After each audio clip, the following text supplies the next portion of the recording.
Hey everyone, नमस्कार। Welcome back two of duty. तो आज मैं लेके आई हूँ strategy video PCB physics chemistry bio in one video.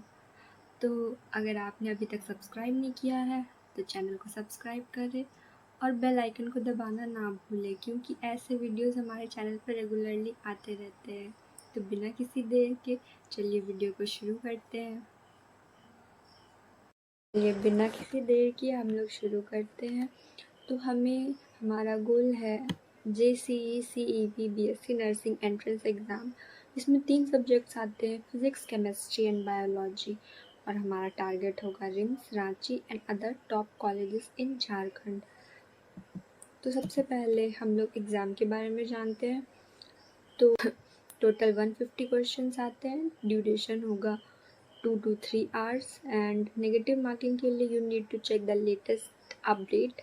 Medium Hindi और इंग्लिश दोनों होता है और इसका ऑफिशियल वेबसाइट है jceceb.jharkhand.gov.in।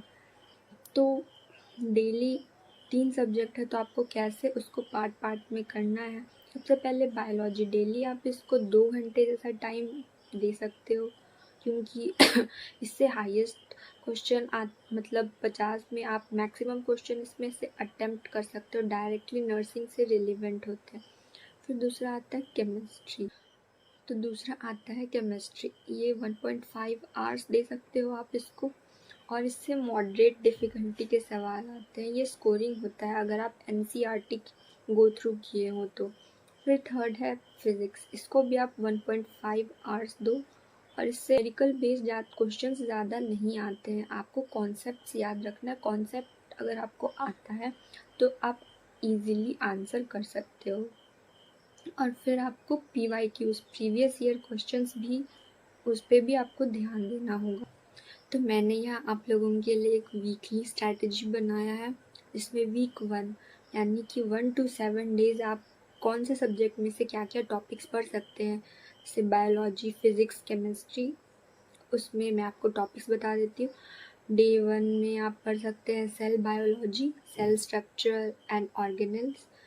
उसी तरह डे 1 का मैं केमिस्ट्री और फिज़िक्स का भी बता देती हूँ। फिज़िक्स में आप यूनिट्स एंड मेजरमेंट्स पढ़ेंगे, dimensions, basic concept, mole concept, atomic structure.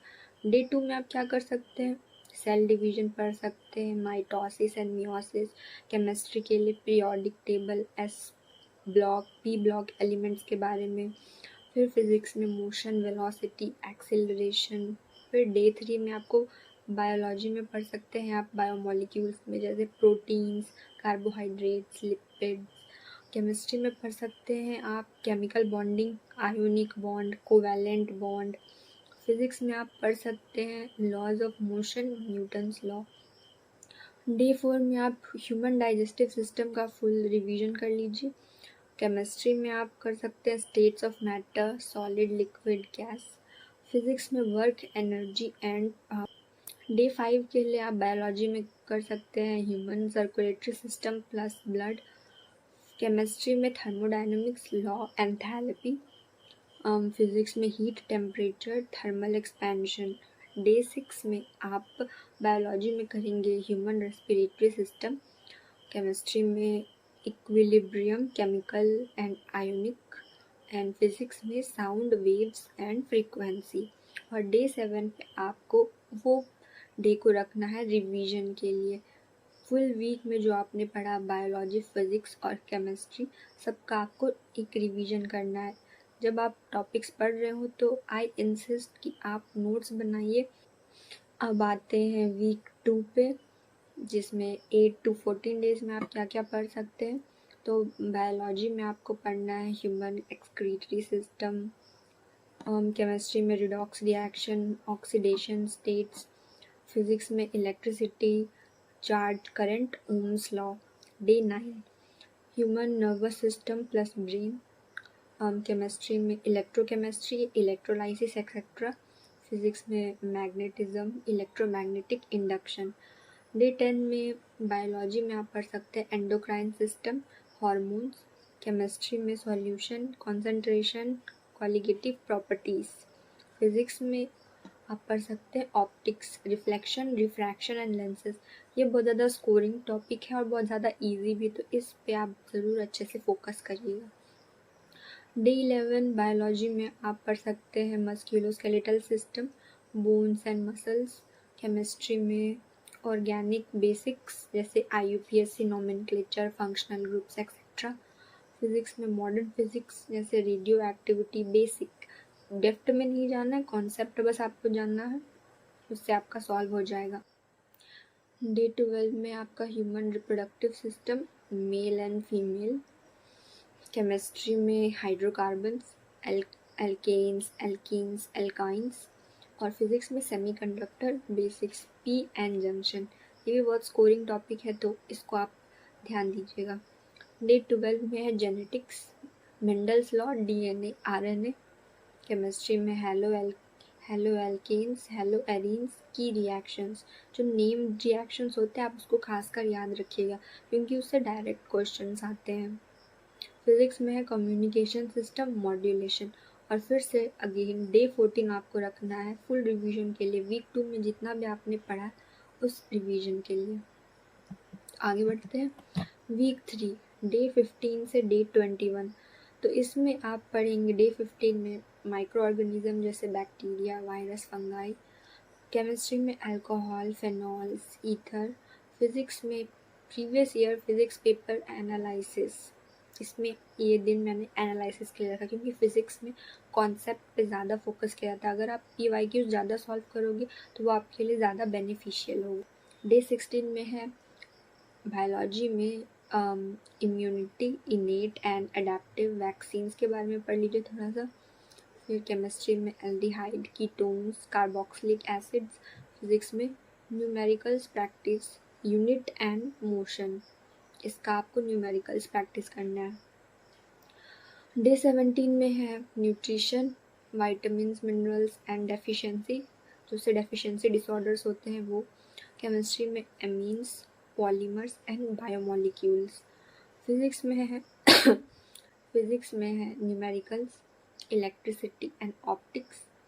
फिर डे 18 उसमें है प्लांट बायोलॉजी, फोटोसिंथेसिस और रेस्पिरेशन। केमिस्ट्री में इन्वायरमेंटल केमिस्ट्री, पॉल्यूशन। और फिजिक्स में न्यूमेरिकल्स, हीट एंड साउंड को लेके। फिर डे 19 में बायोलॉजी में आपको पढ़ना है एनिमल किंगडम का क्लासिफिकेशन। केमिस्ट्री में full organic chemistry quick revision आपको करना है, उसमें कोई भी वीडियो देख लीजिए यूट्यूब पे, वो आपके लिए सफिशिएंट होगा।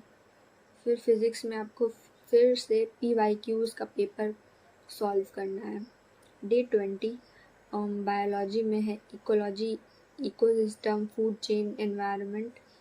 केमिस्ट्री में DNF ब्लॉक, कोऑर्डिनेशन, कंपाउंड्स। और फिज़िक्स में फिर रिवीजन करना है आपको मॉडर्न एंड सेमीकंडक्टर का।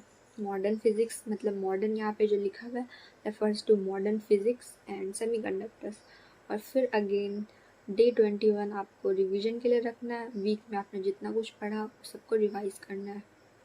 तो नेक्स्ट आगे बढ़ते हैं वीक 4 22 से लेके 30। इसमें आपको क्या करना है, तो डे 22 में आपको ह्यूमन डिजीजेस जैसे बैक्टीरियल, वायरल, पैरासिटिक्स के बारे में थोड़ा थोड़ा इन्फॉर्मेशन आपको ले लेना है, जनरल नॉलेज। केमिस्ट्री में इनऑर्गेनिक का रिवीजन कर लेना है सारे ब्लॉक्स का। फिजिक्स में आपको फुल रिवीजन कर लेना सारा चैप्टर जो आपने अभी तक पढ़ा है। फिर day 23 body fluids, blood, lymph, उसका कंपोजिशन याद कर लीजिए क्या क्या आता है, WBC, RBC। फिर केमिस्ट्री में ऑर्गेनिक रिएक्शन और मैकेनिक्स रिवीजन। फिर फिजिक्स में आपको फिर से PYQs का एनालिसिस करना है। Day 24 neural control and coordination, ये चैप्टर आपको पढ़ना है। केमिस्ट्री में सॉल्यूशंस प्लस इक्विलिब्रियम का रिवीजन करना है आपको। फिजिक्स में हाई वेटेज टॉपिक का रिवीजन करना है, जो कि आपको मैंने पहले ही बता दिया है। डे 25 उसमें आपको पढ़ना है chemical coordination and integration. Chemistry में इलेक्ट्रोकेमिस्ट्री एंड थर्मोडाइनमिक्स। और फिर से फिजिक्स में आपको प्रीवियस ईयर एनालिसिस करना है। डे 26 में रिप्रोडक्शन इन ऑर्गेनिज्म, ये फुल पढ़ लेना है आपको, इससे भी क्वेश्चंस आते हैं। केमिस्ट्री में कंप्लीट केमिस्ट्री का अब आपने सारा topics most of the cheese cover कर लिया है, तो आप उसको रिवाइज कर सकते हैं, अपने आप को टेस्ट कर सकते हैं थ्रू मॉक। फिज़िक्स में आपको फिज़िक्स प्लस केमिस्ट्री जो भी आपका वीक एरिया है, ये दिन मैंने उसके लिए रखा है, तो आप इसमें वो कर सकते हैं। डे 27 यहाँ पे आपको बायोलॉजी का जो भी हाई वेटेज टॉपिक लग रहा है उसको रिवाइज कर लेना है। केमिस्ट्री में सारा जो इम्पोर्टेंट रिएक्शन है, मोस्ट इम्पॉर्टेंट नेम्ड रिएक्शंस, वो आपको देख लेना है वन शॉट। और फिज़िक्स के लिए आप सारा फार्मूला का एक शीट बना लीजिए, उसको एक जगह रख लीजिए और उससे रिवाइज कीजिए। फिर डे 28 कंप्लीट बायोलॉजी का एक बार वन शॉट, आपने इतना दिन नोट्स बनाया होगा थोड़ा थोड़ा ही सही, उससे आप एक बार रिवीजन कर लीजिए। वैसे ही केमिस्ट्री का वन शॉट रिवीजन और फिज़िक्स का वन शॉट रिवीजन। फिर 29 को आपको सिर्फ शॉर्ट नोट्स एक बार रीड करना है सारे चीज़ों का।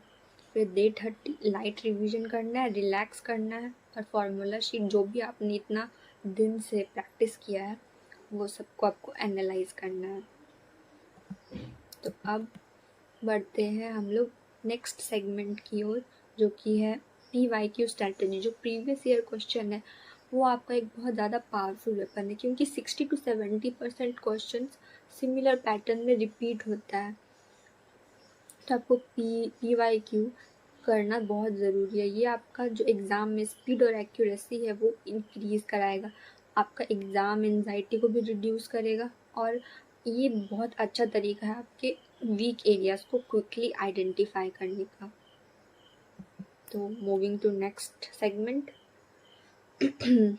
अब ये बताया गया है यहाँ पे कि बायोलॉजी से हाई फ्रीक्वेंसी कौन कौन से टॉपिक्स है जो PYQ में देखा गया है कि बहुत ज़्यादा आते हैं।